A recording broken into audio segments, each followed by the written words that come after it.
All right, here we are. Another episode of the CapmLew podcast. We're cracking necks and cashing checks. Well, at least we're 1 out of 2 ain't bad. I wish my neck would crack. Holy cow, if I had a stiff neck. Really? Yeah. Are you not you don't like it? Like if you went to the chiropractor, you wouldn't want him to crack No, your neck? I don't mind. I honestly am backing off of the neck cracking. Okay. Because I think it's a little extreme. But Really? I've cracked many a neck in my life. Dude, one time you got me and I thought for a minute I thought Bro, I was dead. I And know then all the relief washed. I know how. It's insane. I Dude. do know how.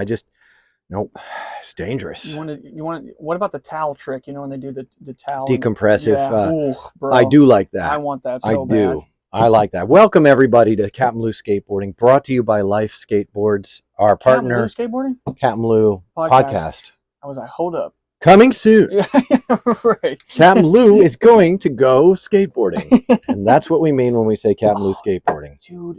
What? I didn't edit that video we were supposed to edit. The clips? Yeah, I didn't do anything with it. Please. I'm going to, whatever, dude. You're fine. The listeners are chomping at the bit. All They're 7 fine. of them. You guys They're are fine. fine. Gosh.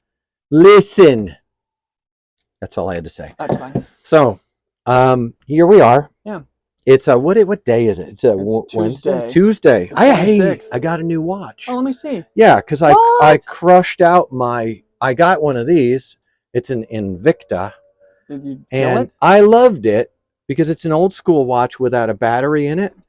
But I beat the absolute tar out of its band. Oh, and the pins began to loosen.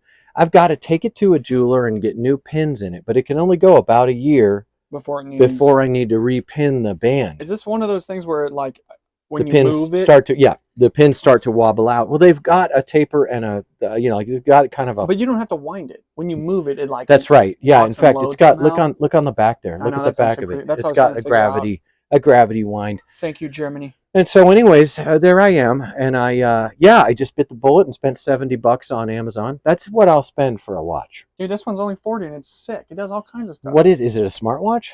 It just connects to my phone, but it tracks all my workouts and stuff. It's cool. I don't. Is it a Crapple watch? It acts like a Crapple watch, but it's $40. So I could destroy this and not be concerned. I have destroyed a $300 Apple Watch. Don't do that. I have. One of these and I have destroyed one. I was using it on my wrist for navs on a trip to Mississippi. I was doing a lot of trips. Skateboarding. Oh. Well. It touched grip tape. And it was done. That was it. All it took was for grip tape to touch the corner of it, and it just the watch face began to crumble away. Oh my gosh! It was just crumbling away, and I was so like, okay, dumb, well, this dude. is not a thing anymore. Creepers. I think I might have thrown it out. Really? Bro, we could have replaced it. It wouldn't have. I left it in a drawer for 2 years. By then, it was so outdated. It's not going to work. Yada yada yada yada yada. No, no. Yada. Okay. I'm going to trade my watch, wearing a watch, for classic firearms. Colt 45. That's what I'll do. What if you had a Colt 45 with a compass and a clock on it? No. Somebody's like, oh, what's the time? Let me check. No. You can, if you rub it on silk and float it on a leaf, it will tell you. Oh, I forgot. Compass north. No, you're right. No, you don't have to get a compass in the handle of your Colt 45. You got to be careful if you put a compass in the handle, because a lot of people, they'll set it there pointing at themselves. And that's where... Dude, no. Yeah, don't well, do that. That is so that's where you run into trouble. Okay. Yeah, that's why they stopped doing that. How... Not at all. That's malinformation. Not at all. Listen, we're here. We are reporting live and in the can from the decline of civilization as we've known it, and specifically we're reporting live from the decline of skateboarding civilization. It's all coming to a head. Do I have specific examples? No. Do I have compelling evidences? Not really. Don't worry about it. But it fits. So let's delve in today with first special thanks to Life Skateboards. True that. We have yacked on and on about how good Life Skateboards is and why. Mm-hmm. Because when it comes to the value of a skateboard deck, the qualities of the skateboard deck, the customer service, that relationship you have with your skate, I'll tell you, I I used to buy decks based on how they felt and how strong they were, but most of my friends, with respect, bought their decks based on someone else being better than them or producing a pretty picture on the deck. So I've never been, I've never been that lane. Do you think those are bad reasons to buy a skateboard? No, I don't. Yeah, I said with respect, there are different strokes for different folks. But if your strokes are like mine and you like quality, value, relationship, and something intrinsically valuable and admirable in the process of making your skateboard, hit up Life Skateboards. They live to serve. They're there for you. Right, just an hour and a half north from me in Indiana, just outside Indianapolis. We have a beautiful workshop. There is a cricket in their workshop, and it's driving them crazy. The cricket, you ever... That's so, yeah, they're like, there's a and then you cricket. get close and they stop and you cannot find them. And they're in the middle of a move, they've built the workshop, but they're still moving things.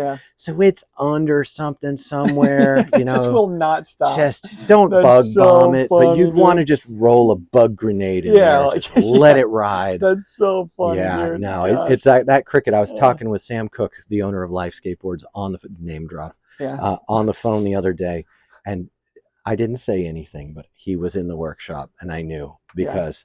Oh, it's that loud. You can catch it on the phone. Oh no, dude! That's so loud funny, and clear. Poor guy. So if you're a praying man or woman, lift them up because that cricket's going to be the death of their mind. Tell you what. That's so funny. Also, a special shout out to Everything Skateboarding Magazine. True that. Zeppelin Aeroworks, Bud Stratford, and his dear one Laura.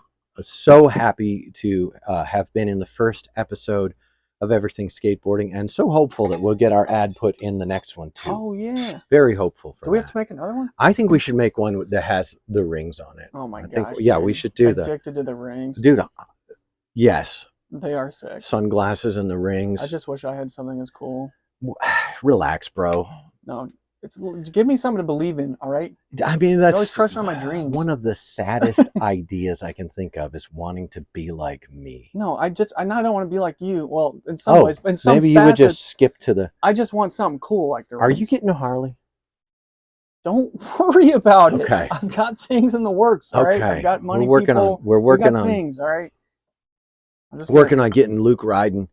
But, at the same time, Luke, you've got a brand new baby at home, don't you? Little, and he won't nap, dude. He won't nap, but does he sleep at night? He does. Oh, come on. See? What do you...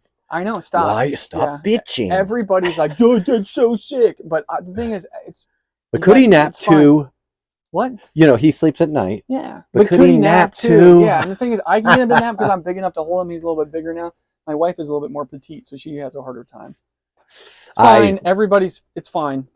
It is. Wait, that's first rule of Passive Aggressive Club is, you know what? Forget it. It's fine. It's fine. That's it. You probably don't even care anyway.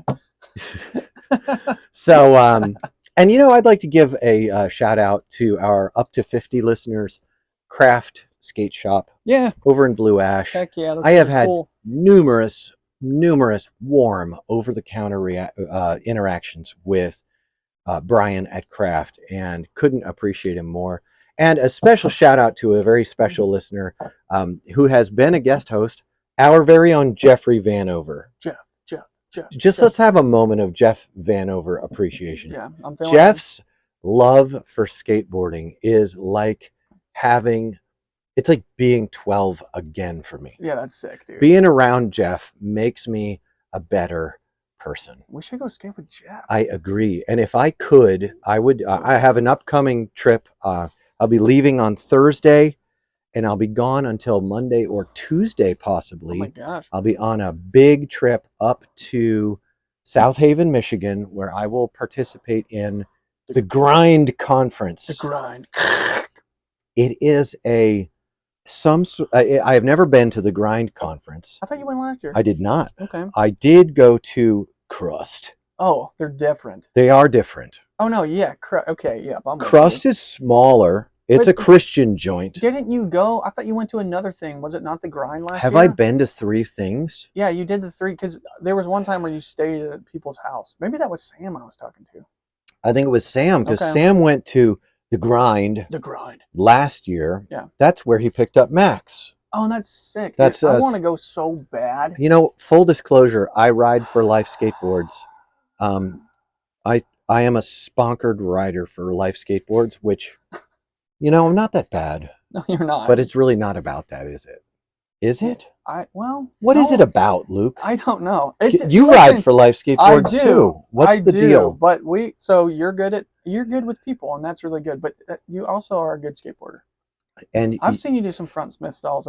Sure, I'll stall a Smith. Melt your mind. I'll stall a Smith all day long. I like skating with you. It's fun. I love riding them to some extent. Sometimes riding skateboards is just a constant grind of feeling like, okay, this is very meaningless without, honestly, love. Mm-hmm.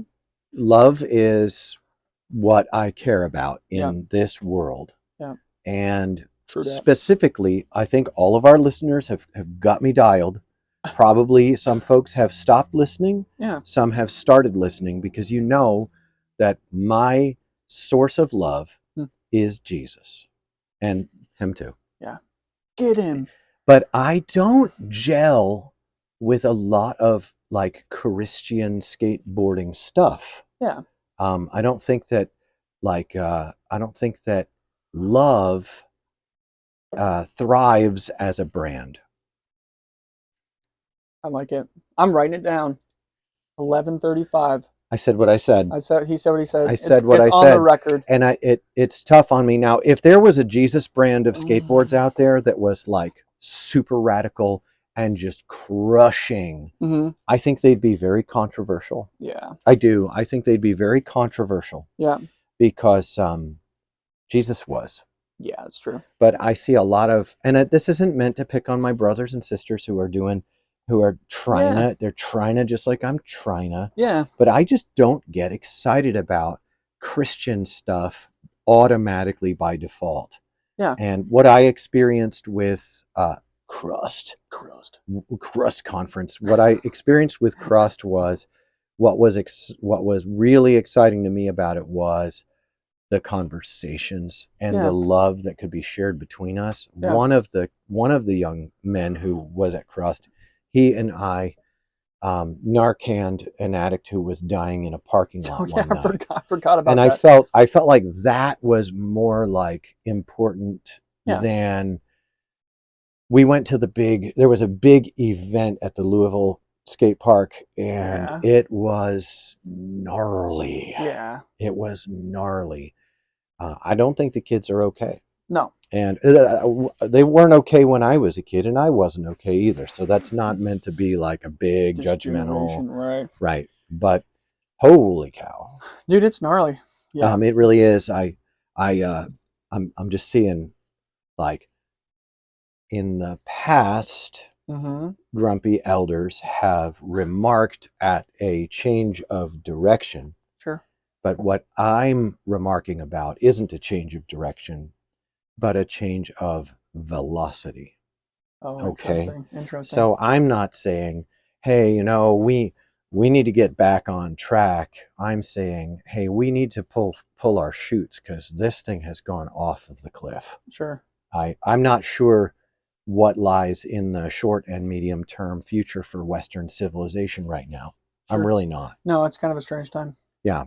And but that's when I'm skateboarding. That's the kind of stuff I'm thinking. Right. And everybody else is like, sick frontside grind, bro. Yeah. Well, I like the feeling of a frontside grind. I do. Dude, I can do more things, but a lot of times I just have a real broken heart. Yeah.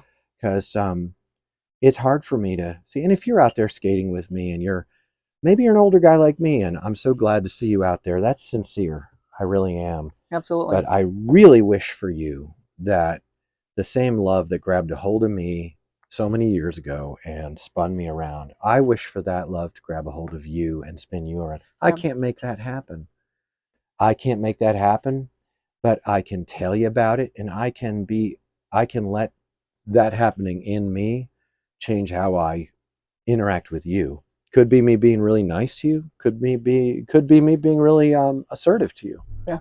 I don't know. Like, stop bothering me with all these questions. So, I don't see why you have to keep on asking these questions. Do you feel the same way when you ride your motorcycle? Do you get that sad feeling? Just like quiet places in life where you don't really have a lot of a distraction happening. The actual riding of the motorcycle is really good. You go into a real zen headspace. There's just the noise of the motor and the wind. Yeah. But I recently did, what I do? I did a front motor mount, stator, rotor, new primary tensioner boot, and new drive belt. Yes. Cut the fender. Yep. And then all 3 fluids, clutch adjustment, did you all put in that a new stuff. battery, or did you just take the new old one out? battery. New battery. Yeah. Put a new battery in. Lightning so I just did a whole bunch of that. The charging whirler. Yeah. The lightning box. You upgraded to a 3-phase dealio, which, like, how does that even work? I upgraded from a 2-phase charging system to a 3-phase charging system. It's just a thicker supply of electricity. Yeah, I just don't. It is. I don't get it, dude. It's like if you look at the just where the wave goes, they flip the wave so it just goes like this. Yes. Then it densifies the wave with more waves overlapped it. But check that out. But the voltage is the same. Yeah, the voltage is the same. At the regulator. The regulator takes all that and makes the voltage the same. But check this out. 3-phase, you got AC and DC. Houses are AC, but batteries are DC. So your charging whirler on your old Harley Diebelman, on your Haroslav Davidov, okay, right? Yeah. So on a Harley Davidson, as well as other motorcycles, they have a stator. Yeah, a stator. That's the generator. Oh, it's producing AC, and then it produces AC, and then your regulator rectifier flips the bottom half up. Which, like, how? Okay, it's fine. It's fine. It's fine. You know what? It's fine. Yeah, it's fine. Right? So confused. I'm angry. And what this does is it takes like twice as much. Yeah. It's right. But what it's not, after it goes through the regulator rectifier, it's not twice as much voltage and amperage. Right. It's a thicker. It does have a little bit higher. I did have to upgrade from a 30 amp breaker to a 50 amp breaker. Right. But the voltage remains the same. Right. And what's really nice about it is I replaced Harley Davidson electrical parts with Cycle Electric, made in Ohio. What? Yes. That's actually really cool. And they're very, very good. I love it. I'm very happy about that. So I probably could get 100,000 miles easily out of the charging system on this bike now. That's a great feeling. But you've got to keep your primary fluid clean. Oh, because Don't let your primary fluid get full of detritus. And the problem is the clutch detritus is in detritus. Detritus. It's in the primary. So you really stay on top of the fluids, my guys. Which is a trip. If you change your oil on a Harley Davidson, you're not going to have a lot of cylinder wear. No. That thing is going to run a long time. Absolutely. I don't think you should need a top-end rebuild, which is not a big deal. Mm-hmm. You shouldn't need one for 50,000 miles. If you change oil. But most people need one by 30,000 miles. Yeah, I mean, if you were religious about changing your oil what's on a bike? Is it 5,000? Is it 10,000? Is it the same as a car? I don't know. It must be shorter. I honestly, it's probably 5,000 to 7,000 miles. I forgot because I just do it every 2,000 or 3,000. Yeah, it's super easy, and it makes you feel good. And right now I'm using AMS oil, which is touted as some of the best. But before that, I used Lucas. I like Lucas because my name's Lou. But I don't think it would matter if you used just Mobil 1. Mobil 1 has really good oil. Not if you change it every 3 grand. But I'll tell you what you shouldn't use, and this is just my opinion. Go ahead. Don't use any Harley branded product. Really? As far as I know, the testing on Harley branded fluids and lubricants is abysmal. Great. Abysmal. Perfect. I like using that word. I know. It's got 3 syllables. Detritus. Detritus. Detritus. Bro, I'm telling you, British people speak English very precisely. Is that true? American English is less precise. I mean, it's one thing to go from nuclear, which is the spelling, to nuclear. That I had to handle once a president was doing it, right? Nuclear. You just push right past all the letters. But now I've said it before on the podcast. It's a gong I'll bang. Mm-hmm. The word up. Mm-hmm. So up is is it an adverb? Up, jumped up. Yes, it describes a verb. It's an adverb. What's up? Upon is a preposition that describes position of a noun, but up is an adverbial. Anyways, it serves the purpose of an adverb. He went. How did he go? He went up. See? Is went the verb? Went is the verb. It's the past tense of the verb to go. To go, yeah, okay. Dude, English is so... Well, it's got some Germanicness banging around in there. Gosh, it is. Dude. I think English is amazing because English has words for things. Okay. Every language has that. But because we have the Roman influence and the Anglo-Saxon Germanic side, we have two sets of descriptors for all kinds of things. Oh, interesting. Yeah, I wish I could. Can you give me an example? Well, all right. No, I can't. That's fine. But I'm going to prepare it next time we'll talk about it. I actually am interested. I'll make a note on that. But English can do things that other languages can't do. For example, in Spanish, you have you can just say something, but in English, you have four different ways to say it with different words. Which mean the same thing? Yeah. Like, I'll pull it up. Yeah. Honestly, I think I can. I think I actually can pull it up. I won't now, but it's fascinating. Okay. Anyway, skateboarding is dying. Western civilization is at. I don't know. I knew a guy who died rock climbing. Really? That sucks, dude. He got up and went out alone. Okay. And he got on a field of scree. Yeah. Do you know what scree is? It's like riprap, like a whole bunch of jumbled shale. Oh. It's shale chip. Okay. He was climbing. They know that this happened because he left a track of broken shale. And he traveled like 400 feet of slipping scree to the edge and fell to his death. No. It was absolutely... So he like slid and it was... For a long poor time. Guy, dude. Dang it, bro. I don't know what to say to that. Yeah, that's really gnarly. Do you get your feet down and pencil roll? I don't know, but lots of those friends of mine, they liked to drink and they liked to smoke and do psychedelics out there. Yeah. And I'm very sad at his death. It's sad to think of it, but that's what it's like right now. It feels like we're still on the scree field. But we are rip-roaring toward the edge. I'm just looking at basic volatilities and stuff like that. You know this guy, Russell Brand?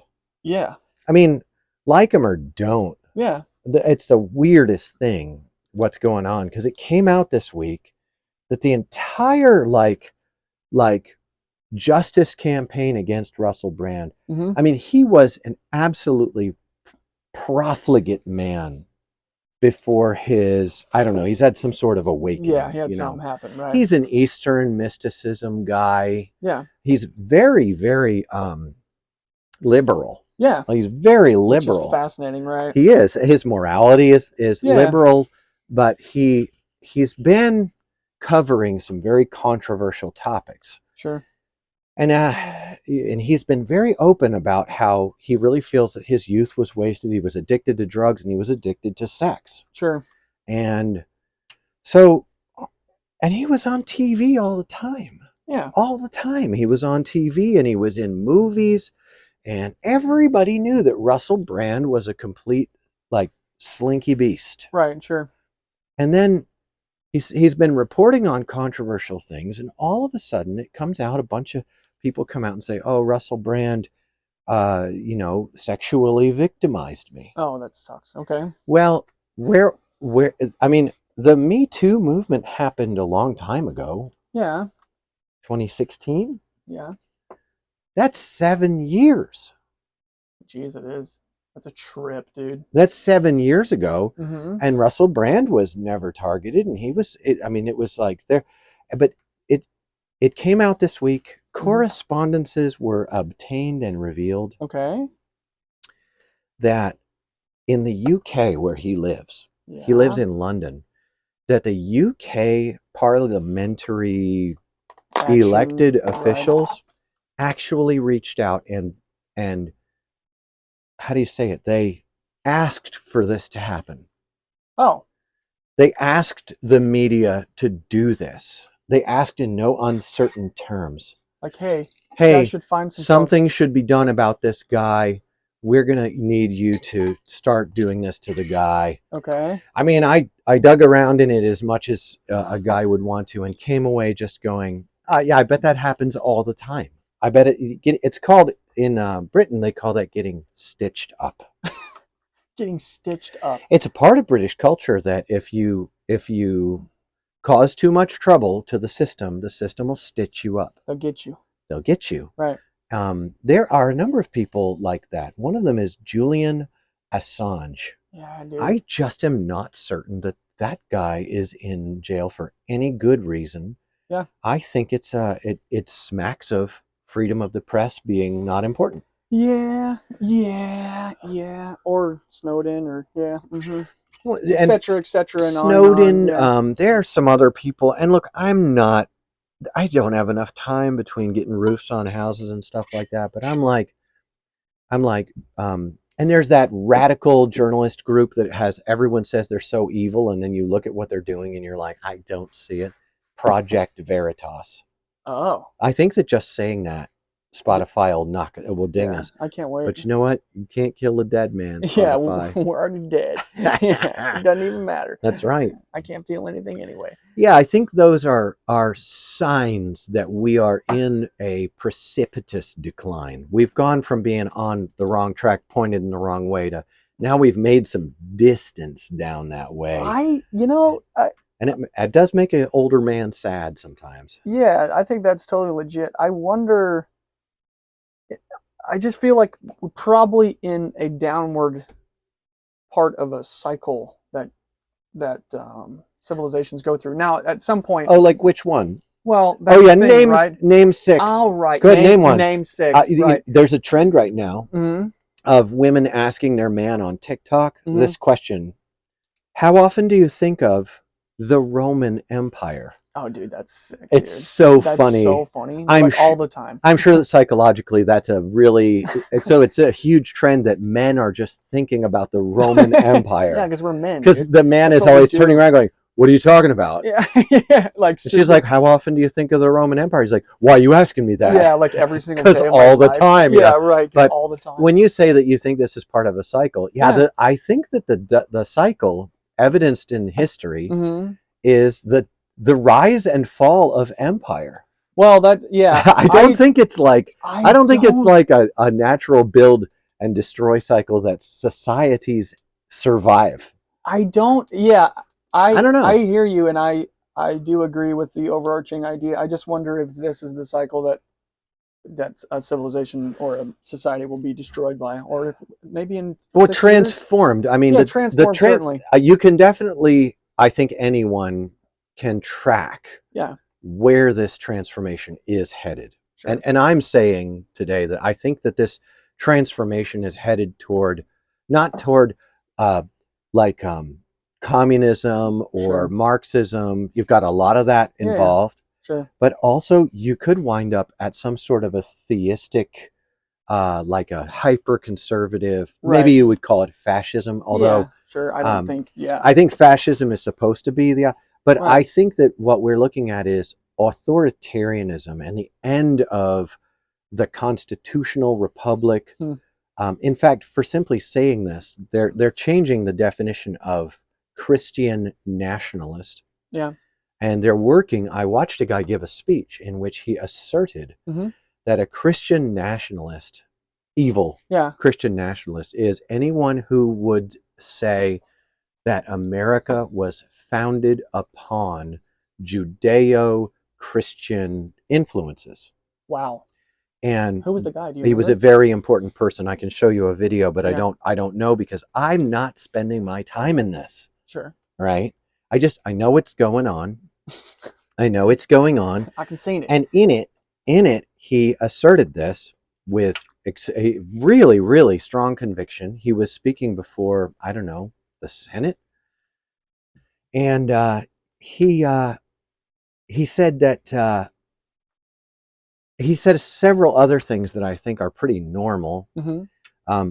I don't think that America is a Christian country or a religious country, but even Ben Franklin, who was very much like Russell Brand. Yeah, kind of interesting, huh? It's funny, the similarities between Russell Brand and Ben Franklin are striking to me. Interesting. When I listen to Russell Brand, and I think, although Russell Brand is extremely temperate now, he is not living a profligate lifestyle. Sure. I don't think Ben Franklin ever brought that train into the station. No, he's like, I'm going to France. He was, oh my, yeah. But no, Ben, no. But Ben Franklin was asked at, they fought this thing out for over a number of years. In fact, it took 20 years for the Bill of Rights to be passed. Yeah, a lot of those guys really disagreed on a lot of stuff. Yeah, absolutely, and they should. And I'm happy that they disagree on stuff now, and I'm very happy when they can't get a lot done. Yeah. Although that we should have term limits and we should stop passing omnibuses, and they have a word for what they do. Just keep it going as it is with cost of operations increases. Oh, interesting. I forgot what it's called because I don't really care. For a guy who doesn't care, you sure are listening a lot. I do care about the people. Yeah. I care about people. Yeah, me too. And people exist within systems, but the ability for people to change or maintain systems is being co-opted. You can see it in how corporate entities exert force on political servants who are supposed to serve the people, and they don't. They serve the corporations. Sure. I had a thing come. I think it's is it Google who got busted? Someone just got busted for trust, which is rad. For trust? Yeah, forming a monopoly. Oh, monopoly. Someone just got busted for monopoly stuff. Let's see if I can pull up who it was, and I'm happy to see that. I think that we have FTC sues Amazon over alleged illegal monopoly. Yeah, that's outstanding. Those laws were passed for a reason. Yeah, and oofta, now do Google. Don't. Dude. Yeah. Now do Google. They just got in an absolutely insane research report on Google's activity. I don't even want to see it. Dude. It's so dark. Unbelievable. Yeah. Specifically, how Google's structure influences voting. Oh, dude. Yeah. Yeah, of course, bro. Yeah. All right. Just the search bar. Yeah, dude. Just at the search bar. Yeah. And it was the guy was he was a complete left-leaning scientist, numbers guy. Yeah. All this stuff is swirling, and what my takeaway is this is the kind of thing you get at the end of Empire. And at the end of Empire, Rome lasted for quite a while, some number of hundreds of years, after the fall of its core principles. Yeah, right. So I don't think that scorched earth is necessarily the automatic reasonable expectation. Sure. But I do think that the changes that are coming, unless there's a shift in trajectory, are going to be changes toward authoritarianism. And right now I think a lot of people would cheer that on. Yeah. Because a lot of the changes probably convene to people's preset biases. Right. The problem with illicit gains is that once you systematize unethical or illegal or illicit stuff, you've now systematized a broken, easy to grab form of power that can be used on you. Just so many of the people who helped to enact revolution are some of the first to be disappeared by it. Oh my gosh. Yeah, dude. So I think that we as Americans should be very cautious what we cheer on. I'm often disturbed at seeing Trump lauded as like this orange savior. Yeah. That's dark. Yeah, absolutely. All politicians ought to be held in a high regard of suspicion. They ought to be opposed. Right. They ought to be criticized, critiqued. I'm glad that we had that, but I don't like what appears to be just pure petty lawfare against that political wing. Even Project Veritas, which are nothing but journalists. Sure. I mean, everyone should be doing what Veritas does, and they don't just do right-leaning stuff. Yeah, sure. They've busted a whole bunch of right-wing people as well as left-wing people on stuff. And that's what they do. They do gotcha journalism. Right. Yeah, they do it well. Sure. Hidden camera. Yeah. What did you mean when you said this? Yeah. I mean, it is the fact that so many people are so pro-Trump is in my mind a great way to see where people are at, just like as a society. You know, you can tell that people can see that they're looking at our political system and saying, "Oh, this is all such a scam."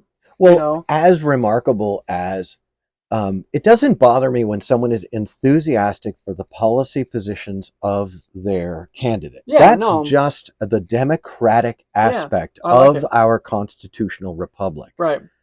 We don't live in a democracy. We live in a constitutional republic with democratically elected representatives. Right. And we're supposed to be holding our representatives' feet to the fire and shifting them out if they don't do what we want. Yep. All right. I like what I just said. I meant it, and I stand on it. Sure. Anyone who tells you that we're a democracy, they're already putting a wedge between you and the truth.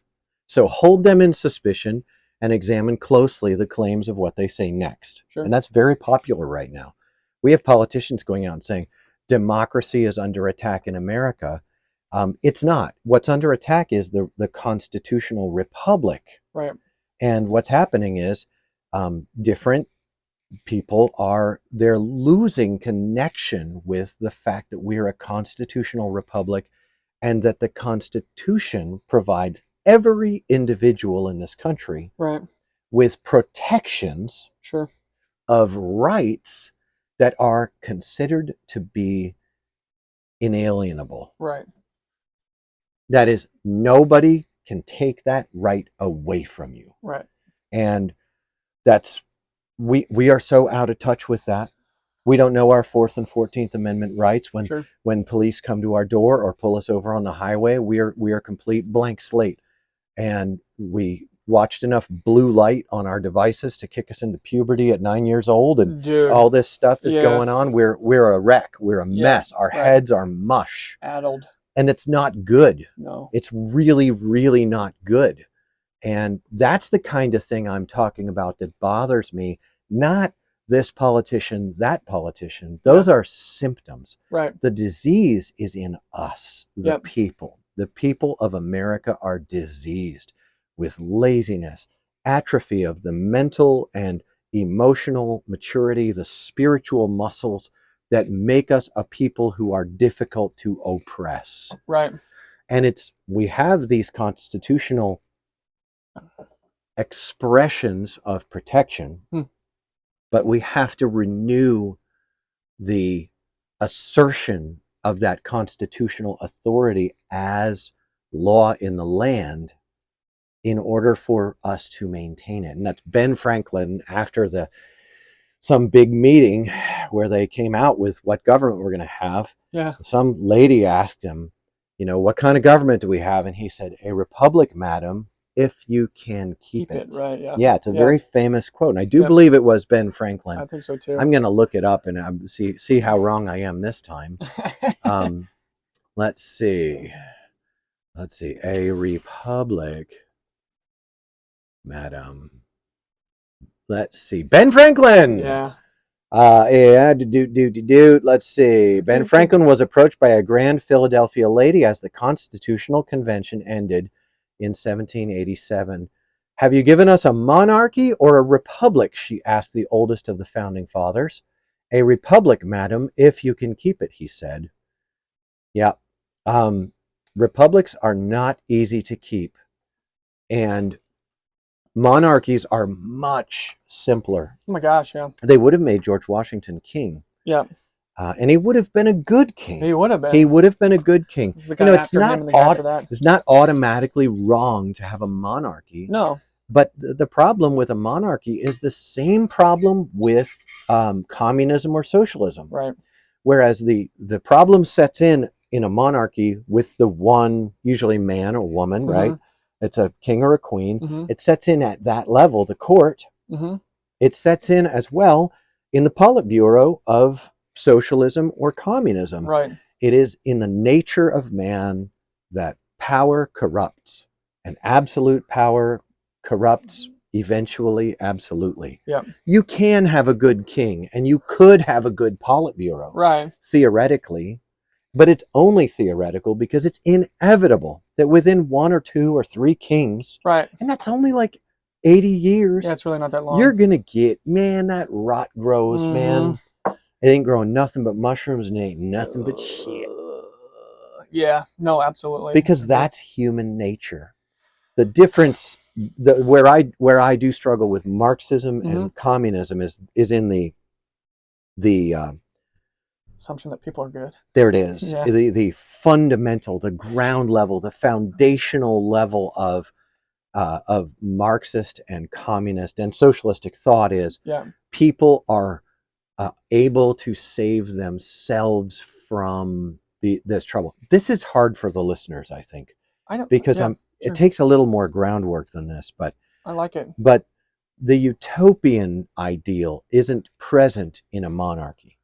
Yeah. A monarchy doesn't stand to establish utopia, but rather to control the flow of chaos. Sure. And so monarchy and republic, they take the chaotic, evil flow of humanity and they build walls and channels to keep it in track. Right. They do this well and they do this poorly. Yeah. But they constantly are controlling justice. Communism seeks to preempt the whole thing and destroy wickedness by making it impossible for people to be wicked, by taking entire control over the means of production and the distribution of product, which is everything. Right. And just we'll control all of it. Yeah. We just first need you to burn it down. Right. Yeah, right. Burn it down, and we promise we will rise like a phoenix from the ashes, and we will hold you under the shadow of our wings. Pinky swear. Pinky swear that what could go wrong? Dude, I've been slowly working my way through the Gulag Archipelago. It's like a 600-page book, and I think it's like there's like 6 volumes or something. So I'm in the first one, but it's just really quick. I have to just take a moment to appear intelligent. Alexander Solzhenitsyn. Yeah, I can't say his last name. I'm glad you said. Yeah, I've been slowly working my way through it, and it's a. I don't know if you know what I mean. I've never read it, but sometimes have you ever read a book and you're trying to? There's a narrative that's happening, but it's like subversive. And when you're reading it, you almost get lost in what you're reading because it's almost a flow of consciousness from the writer. So like he'll do like 100 pages of is he writing that from the perspective of a prisoner? He was a prisoner. This is like is it a story of a prisoner first person? Yes, but and the prisoner is him. It's autobiographical, and it's also a history of the. Does he fall asleep on top of a heating thing at any point? I don't. That's probably a day in the life of whatever. Ivan Ilyich. Yeah, no, he was the guy who turned into a bug. Ivan Ilyich was not Dostoevsky. That was Tolstoy. Yeah, he wrote another one, A Day in the Life of a Guy's Name. But it's fascinating because everything you're saying is so true. There's this utopian ideology, this idea that if everybody was to come together and give everything that they had, that society would flourish. And people were moving from America, from Canada, from Europe into Russia because they really believed in this. And the result was, dude, devastation, absolute famine. Famine hit within 2 years. Yeah, there's a word for it, the Holodomor. Yeah, they killed everybody in Ukraine. The famine. Well, Ukraine produced all the wheat for all of the Soviet empire. I'll call it an empire. Yeah. and I like all of it. No, everything. Yeah, it was the breadbasket. And of the they USSR. immediately starved and destroyed Yep. millions of people. Dude, they would kill you if you stole a head of grain. I mean, it was totally wild, and you can see how it plays out. You can there's this quote that I really liked. He was talking about everything that was happening, and he said, you can see that the line between good and evil runs in the middle of the heart of every man. Yeah. And who would kill a part of his own heart? That's kind of the question he asked at the end. It's been a fascinating read, and I really enjoyed it. Reminds me of Jung. Yeah. Because Jung said we need to integrate our evil side and our good side. Right. Which, by the way, I think we consider part of us evil that is not evil, but culturally we've been inculcated. We've been taught. Right. Yep. That it's evil to be angry. Yeah. And it's actually can be a very, very good thing. Yeah. You know, Yeonmi Park is from North Korea. Oh, There's a lady, she's running for Congress, and boy, she's a firebrand. She's from China. Mm-hmm. And both of them and others have been talking about how from the very start with Mao and with Kim Il-sung, the beginning of both of those systemic degradations of human liberty. I sound like one of those prepper 3% guys. But they're not wrong about this. The beginning of that degradation of human liberty, which we have had indoctrinated in our Constitution, the teachings are there, was identity politics. Yeah. Was the pitting against the victimization of those who are accused of victimization. Yes. The hierarchy of grievance and victimhood. Yeah. And that economy is a sign that a society is on its way toward absolute authoritarian, totalitarian, take a Tarian. Yeah, just pick a Tarian and run with it. That is also founded upon the utopian ideal where no one is victim of anyone. Yeah. Right. And whereas in America, traditionally, America has been a land of obtain a possession and defend it. That is the American dream. The American dream is obtain and defend. Pioneer and keep. Yeah. It's dark. It's not good. It's not love. It's greed. Really? No, it's not. You said really. It's not unjust. Okay. If you can get it, you should be allowed to keep it. Right. But it's gnarly. I mean, have you watched that Christian Bale movie where he is a Civil War era? Dude, is it Hostiles? Yes. Bro, that's one of the best movies. It is like a heartbreaking, gut-wrenching thing. Absolutely gut-wrenching, heartbreaking. You're dropped right at the tail end of the Indian Wars. Bro, and it is just heartbreaking. The one guy commits suicide, Sure. But at the end of that movie, you've got a guy who comes out and says, "You're on my land." Yeah. And he has basically a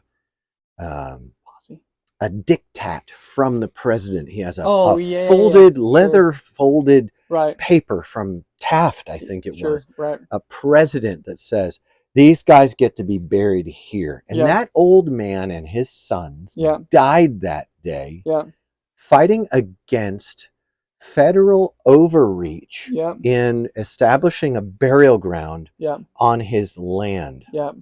And what's so weird about that is the unkindness, the hateful, uncharitable way that old man behaved lacked wisdom and precipitated his and his sons' deaths. And driven by the American dream. That, it was driven. Get it and then defend it. Get it and defend it. Right. His lack of humanity in his pursuit of the American dream, which lacks humanity. Right. But the government did not have the right to force him to allow that burial on his land. And now, was the wise thing for him to do would just say okay. Would have been to say okay. And the kind thing to do But even Christian Bale's character, until very shortly before that standoff, didn't see it that way. No, right. He even was in the same place as that old man. And if that old man had had a chance to travel the trail that Christian Bale had, look at the transformation where Christian Bale wound up. Now, I think that Christian Bale's character was ennobled. Yes. He obtained empathy through suffering along with those people. Yeah, right. And he was released from his unforgiveness and his hatred through those miles that he traveled. Yeah. Heartbreaking, the whole thing. My heart breaks for the old man and his sons who died in the end. Right. It was very sad. And I think what was interesting is you could see that Christian Bale's character, his heart was also breaking for them. Right. Because he was them. Yes. Right before that. Yeah. See, these are the nuances. Yeah. They used to be more present. I just learned that the United Auto Workers, they've been striking. Yeah. I don't know about a lot of these things, but I do learn about them a little bit. They've been striking, and just this morning it crossed my feed because there's a guy who reports news, and he's quite spicy. He's so spicy. I love him. Yeah, that's so. I love this news reporter. He always starts it with "Sup, America," and he's so angry. And then I just love gets him. After it. All he does is tell you the facts, Yeah, and then like he's so snide. He's like. He's like, I think that's pretty fucked up. You know, he's really cool. Just right down the line. I think he lives in Ohio. Really? I do, and I hope I could run into him sometime. That would be sick. But if I run into him, I want to leave him alone. Yeah, because he might be mean. But I hope that he might walk up to me and ask me how long I've been growing that beard. Yes, right. You know? That would be awesome. But anyway, this guy was saying that the United Auto Workers. They basically they haven't been getting raises, and their costs of living and all this is real bad for auto workers. Yeah. And that's rough. And they've been trying to get a contract that will pay them better. Sure. And there's two sides to every issue. Absolutely. Simultaneously, at the executive level, they all got 40% raises. Oh. Yeah. Bruh. Yeah. Yeah, that's layoffs weird. And all this stuff. Well, now that reminds me of that old man. Because what a foolish thing to do. Yeah, it's dumb. I know that at the executive level, some are making millions and millions of dollars. So let's say I made $5 million a year in salary. Yeah, that's a lot of money. All right. And I got a 40% raise, which is now I'm at 7. More. So now I get $7 million. Now I imagine that those poor suckers are leveraged with debt. Probably the GameStop debacle impoverished them from the diamond hands of a bunch of neck-bearded, Redditors, Redditors and 4chan trolls. No idea how hard it is. Right. So, So, but they were like that old man. They're not smart enough to say, we're not going to take a 40% raise. Instead, we're going to put that into giving the workers a raise. We're going to let all boats rise, and we're going to go ahead and we're going to run for bonuses on company growth in the health of a workforce that's well paid. This did not used to be lost. The Endicott Johnson shoe factory that made boots for World War II, they made sure that all their workers owned their own house, their own automobile, dishwashing machine, everything. They enriched their workers and were very proud to do it. Absolutely. That is gone. And so do the corporate executives have the right to be so stone-hearted and iron-fisted? Yes, they do. Yeah. They do by law. They do. Right. Should the government come in and smash them? Well, let's just hit pause on that. Right. Because if we look to the government to smash them, it'll smash them. Right. And no one will ever be able to be successful again. Right. And you next. The government is too raw and rough a hammer to use on human endeavors. Yeah. But it looks, my son's generation is clamoring for the government to come in and do something about this kind of injustice. And they're not wrong. The injustice should cease, but they're going to get even worse injustice Yeah. if the government is now in control of how much money can be made and where it goes. What should happen is the workers should strike and hamstring the absolute devil out of the thing, and the government shouldn't bail them out. But that can bring very difficult times on the economy and the people. Yeah. But it should be done. You know, America's coal workers fought a war in West Virginia against the Pinkertons Oh yeah. and the bosses Yeah. for simple human rights as workers. Yeah, this like, is not a new struggle, but pay us real we've money. forgotten it. Yeah, absolutely. Yeah. We have forgotten it. Right. And the coal industry now is highly managed with a view toward justice for the workers and safety for the workers. Yeah. It's not a great industry, whatever. Opinions here, opinions there. Right. You know, I don't want to see them or smell them. Yeah. But oh my gosh. It's nuanced. It really is, because if we clamor for the government to come and do stuff about it, which is what it's going to come down to. Well, is there any? I mean, if the CEO level is that stupid and short-sighted and wicked and greedy and cruel as to allow their workers to be impoverished in medical debt and circumstance without being sustained through their labors. A guy working a job, a lady working a job, ought to win an entire livelihood for a family. Is that so crazy? I don't think so. I don't think that's so crazy. No, and I still hold that is possible, but you have to, like... But it would cost the 40% raises. Oh. It would cost the $125 million CEO bonuses. You know what's funny, though? For me, I look at all this, and I agree with everything you're saying, and I think it's wildly unjust. But I also have this thought in my head, and it goes something like this.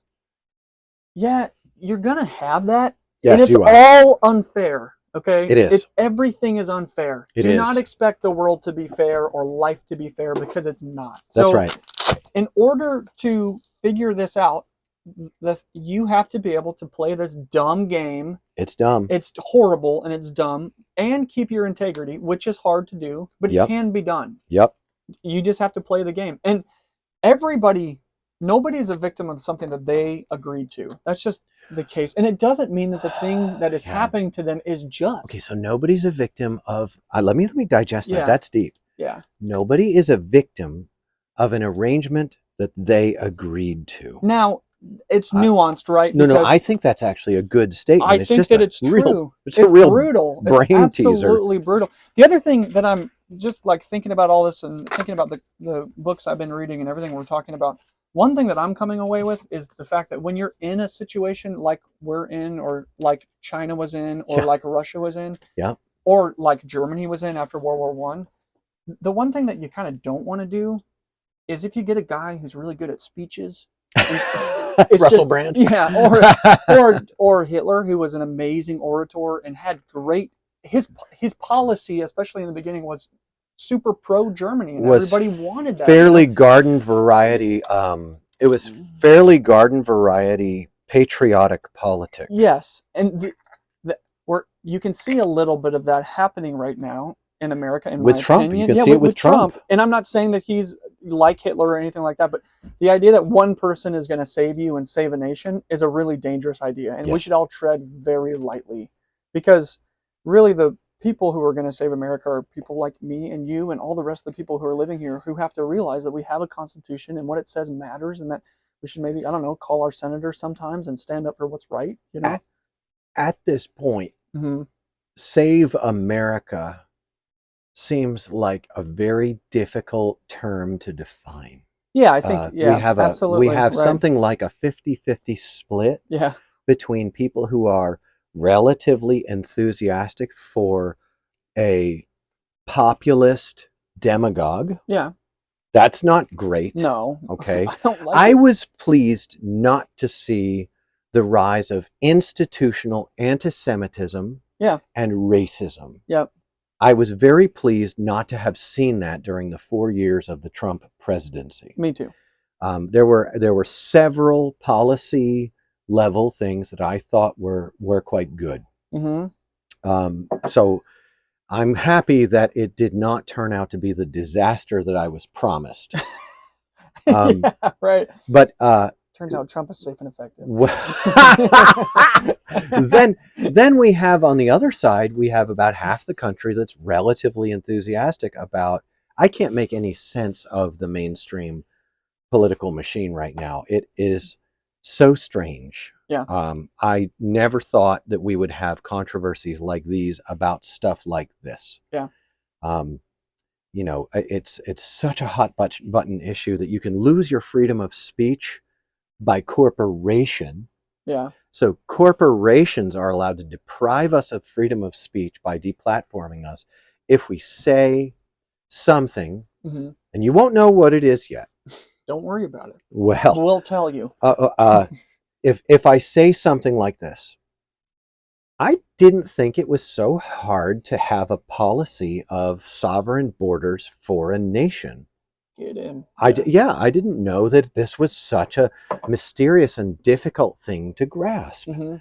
I didn't think that we would never establish amnesties, and I don't know how to say it. I've heard that assimilation is not the word for it, but like to take immigrant populations and help them to understand the republic, and to discern whether or not they would agree to live in a constitutional republic by the law of the land. I didn't know that since Bill Clinton, I mean, that's when I first became an adult. Right. I thought it was pretty simple that you have non-porous borders, and that you extend amnesty and assimilation, or you know, that you allow people naturalization. That's the word. Right. You extend opportunity for naturalization, but if a person will not naturalize, then you put them on a temporary, and if they decline to naturalize over a period of years, then you let them go where they obviously would prefer to be. I didn't think any of this but that is enough right now for people to hiss and hate. Oh, nice. We did it. Good. We did it. Hey, this is we're going to end the episode. What's that? What is that? That's a Faraday bag. What? Can I see it? Yeah. It's just a little bag. Your NSA agent probably is so confused right now. I don't know. He disappeared. I disappeared. I put my phone in a Faraday bag. Oh, I like it. I bought these a while back. I don't know. I missed the Faraday pouch. Oh, did That's you? the pouch right there. That's the pouch. Is it like lead? No, it's not. I don't know what it is, and I don't know if it works because you just I don't know. You try and call me. Yeah. Anyway, a great idea. Yeah, we are changing format. That's right. Today we're changing format. We're doing 1 hour. Yeah. And it's possible you'll see a little more solo stuff from me. I don't know. We're living one day at a time. Yeah. Our thanks to Life Skateboards for sponsoring our podcast. Our thanks to Bud Stratford for his friendship and his hard work over there at Everything Skateboarding Magazine. And we're very interested in, we've got an opportunity to work with a bare knuckle fighting championship promotion. Oh, yeah. And we're interested in where that could go. Absolutely. That could blow some things up. That would be sick. I'm looking forward to free tickets. Dude, yeah, bro. You're not, though. Dude, I don't like that stuff, but it's me. It's not it. It's me. I feel uncomfortable with that kind of violence. Well, I mean, probably go take some boxing classes. Or it's hard to get punched in the face, and it is. I feel like if that happened to me a couple times, I'd probably feel more comfortable. You might get a taste for it. Oh yeah, I might like it. Something primal. The power. The lightsaber. The power of discovering that you're still alive, even though you just got your bell rung. Yes. But you shouldn't get your bell rung. Not a lot. Yeah. Just kick him in the balls. Oh, Nothing works on the street. Oh, bro. All right, listeners, we love you. Thank you for listening in with us on the CapmLew podcast. Our love and our love goes out to the bunt, and we'll catch you on the flip side, guys. See you guys later.